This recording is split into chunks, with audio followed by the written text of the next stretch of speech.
Hi, I'm Brittany. I'm a licensed elementary educator, but I stay home with my 2 kids to homeschool, and today we're going to talk about how children can use voice-to-text technology to help their writing.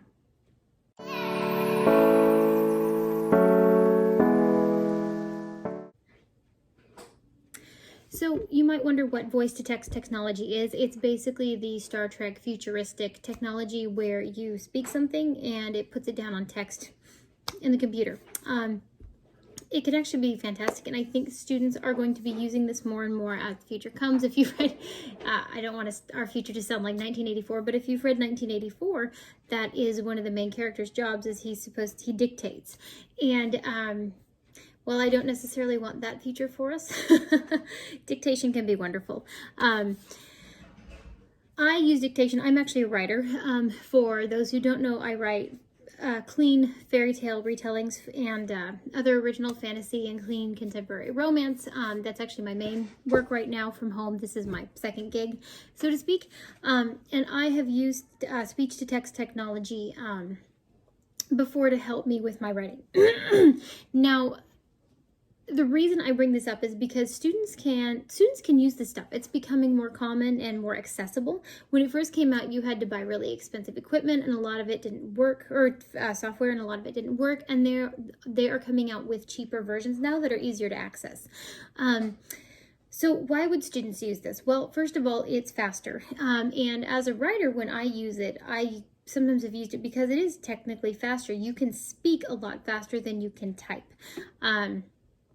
It's also better for your body, as long as I guess you're not having voice problems.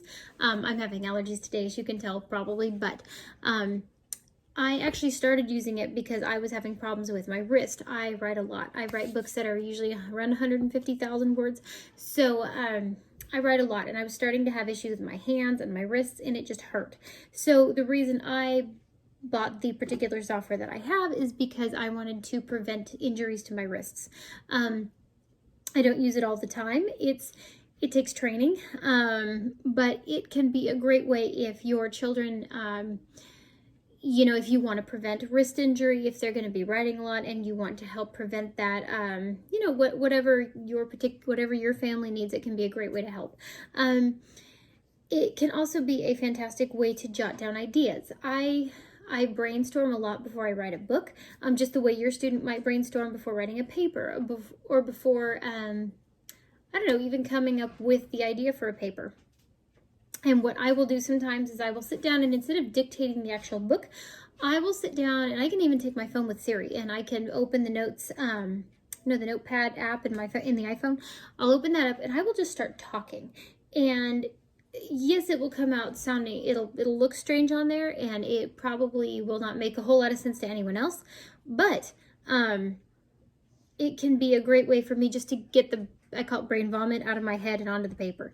And if you have a student who has a really hard time with handwriting, or for whatever reason, some people they're not quick with handwriting. Some people don't like handwriting. Some people can't read their handwriting. Whatever it is, it's a great way to jot down ideas, and just make sure that your student has a way to get things down easier, because no student should be graded on how beautiful their brainstorming looks. If you're just getting out ideas, it's a wonderful way to start. Now, I will say there are difficulties that go with this. When you first hear about voice-to-text, you think that's amazing. You can write faster, which is why a lot of writers use it. It helps prevent injury to the body. A lot of authors, and I will do this, sometimes I'll pace while I do it. So I'm actually standing up and getting blood moving instead of sitting at a desk. But the hangups are, it can be expensive depending on which software you use. Now, like I said, the software is changing. I use Dragon, which they say it's, you train your dragon. You make the software actually has settings where you can work to make it fit your voice and your style better, and it will dictate with more accuracy. But that can be expensive depending on which one you use and what you want to pay for. Another hangup is that it's not as easy as it sounds. For example, when I use Dragon, I will say I have to include all of the punctuation. I have to, hold on just a minute.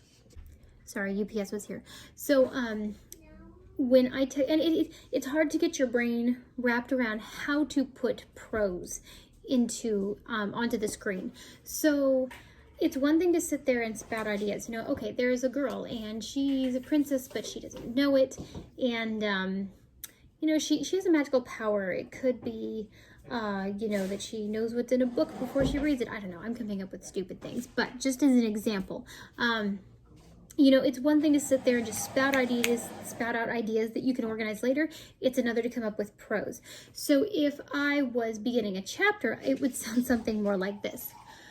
Open quote, I don't know what you mean, comma, close quote. Next line, open quote, yes you do, period. You've known your whole life, period, close quote, next line. So that's what it sounds like when you're actually dictating the text, at least in Dragon. And you can actually do that. I do that with Siri as well. There are 3 speech-to-text software options that I'm going to look at in just a minute. I've heard Google, the cloud to text, I think is what they call it, that they're working on making it so you don't have to put in the punctuation. I don't know how accurate that is. I haven't used it, but for most speech to text, at least at the moment, it seems that you have to actually know how to put in the punctuation and the spacing, next line, open quote, close quote, all that. This will all get better. As technology progresses, it's going to all get better. It's going to all get more natural. We're going to start to use this in everyday life. I mean, a lot of people already are with like Alexa. I use it on my phone. I'll say like, hey Siri, what's this? And it's not fantastic yet, but we're just at the beginning of where all this is going. I say all that to say this. It's like typing. Typing is not natural. We think it's natural because we've learned how to do it. We've practiced it. We've done it so often that typing is natural for us. Same thing with texting. When you are born and your child grows to age 5, they don't naturally know how to text. If they learn, it's because they've watched you. They don't naturally think, wow, I should, hit this button 5 times to, I don't know, to make emojis, or I need to find the quotes this way, or I type in words this way. That's not natural. Speaking is natural.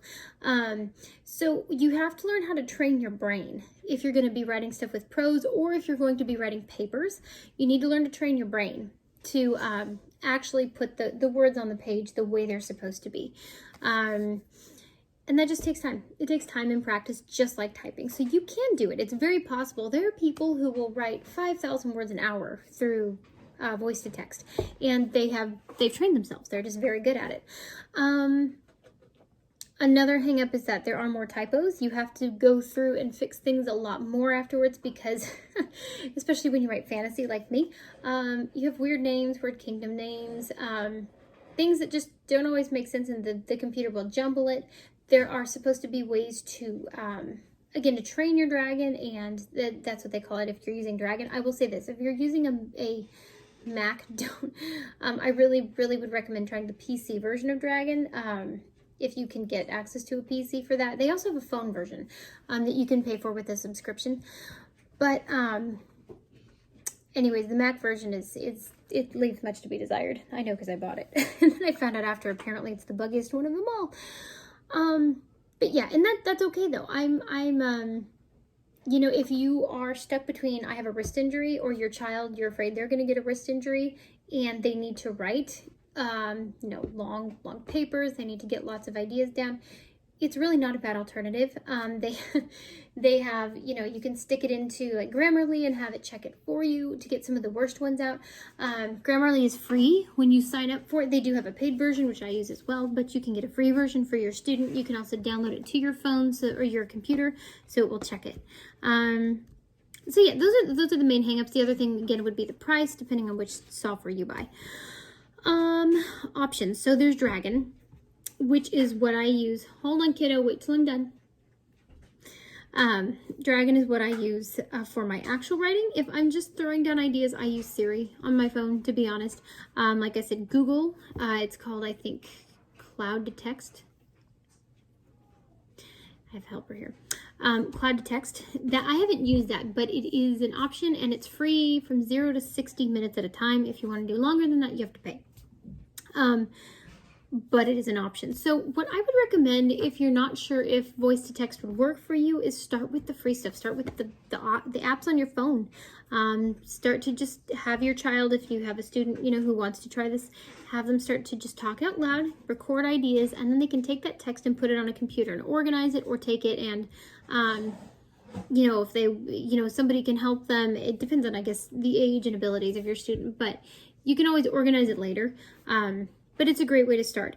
And then, you know, if you want to try something else free, maybe try the Google option. And then if you really want to take it seriously, Dragon, you know, at the moment, that's the highest end thing that we have. So anyway, those are your main 3 options. There are more. Those are the 3 main ones.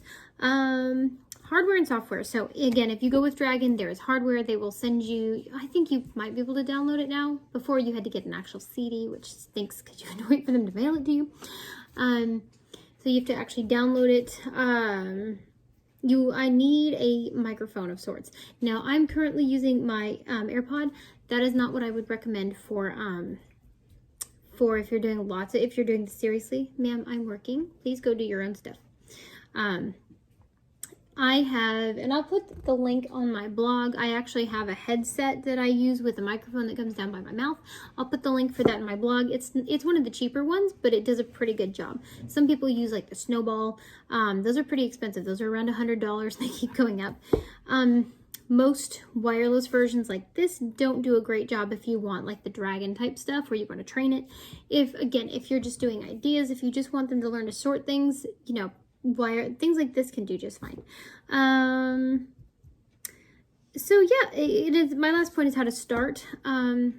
Just practice. The more you practice, the better you get. You can always do what I do when I create books, or if I were writing a nonfiction piece, for example, is I would have an outline done of what I already wanted to do.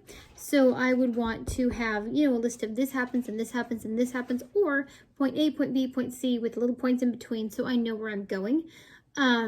Because it's really easy to wander, for your brain to wander. And I can't tell you how many times I've sat there and gone,